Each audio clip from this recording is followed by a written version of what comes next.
সাক্ষর সাথে দিবে মায়ের বিয়ে, সোনাকে উচিত শিক্ষা দিতে এবার নতুন চাল রূপার। হ্যাঁ বন্ধুরা, আমরা এমনটাই দেখতে পাবো অনুরাগের ছোঁয়া ধারাবাহিকের আগামী পর্বগুলোতে।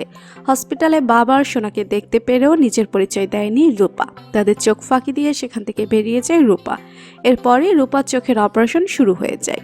অপারেশনের পর রূপা চোখ খুলে মাকে সাক্ষর সাথে দেখে চমকে যায়। রূপা মাকে চিনতে পেরে মাকে জড়িয়ে ধরে। দীপা তার মেয়ে রূপাকে খুঁজে পায় এবং বুঝতে পারে জয়ী তার হারিয়ে যাওয়া রূপা। রূপাকে বুকে আঁকড়ে ধরে দীপা। ঠিক তখনই সেখানে হাজির হয় সোনা এবং সূর্য। সোনা এবং সূর্য দুজনের রূপাকে গিয়ে জড়িয়ে ধরতে চাইলে রুদ্রমূর্তি নিয়ে সোনাকে বলে, হিংসুকুটি, তুমি না বাবার সাথে চারুর বিয়ে দিতে চাও?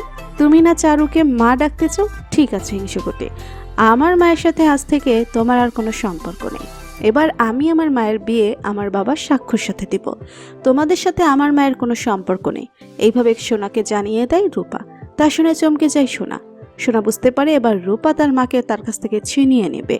তো বন্ধুরা, এমনটাই চাও তো রূপা রুদ্রমূর্তি নিয়ে দীপার পাশে দাঁড়িয়ে সোনাকে উচিত শিক্ষা দেয়? আর সেটা হলে তোমাদের কেমন লাগবে কমেন্ট করে জানাতে ভুলো না। ভিডিওটি ভালো লাগলে লাইক, কমেন্ট, শেয়ার করুন। আর আমাদের চ্যানেলে নতুন হয়ে থাকলে চ্যানেলটি সাবস্ক্রাইব করে রাখুন, যেন অনুরাগী ছোঁয়ার নতুন আপডেট সবার আগে পৌঁছে যায় আপনাদের কাছে। ধন্যবাদ সবাইকে।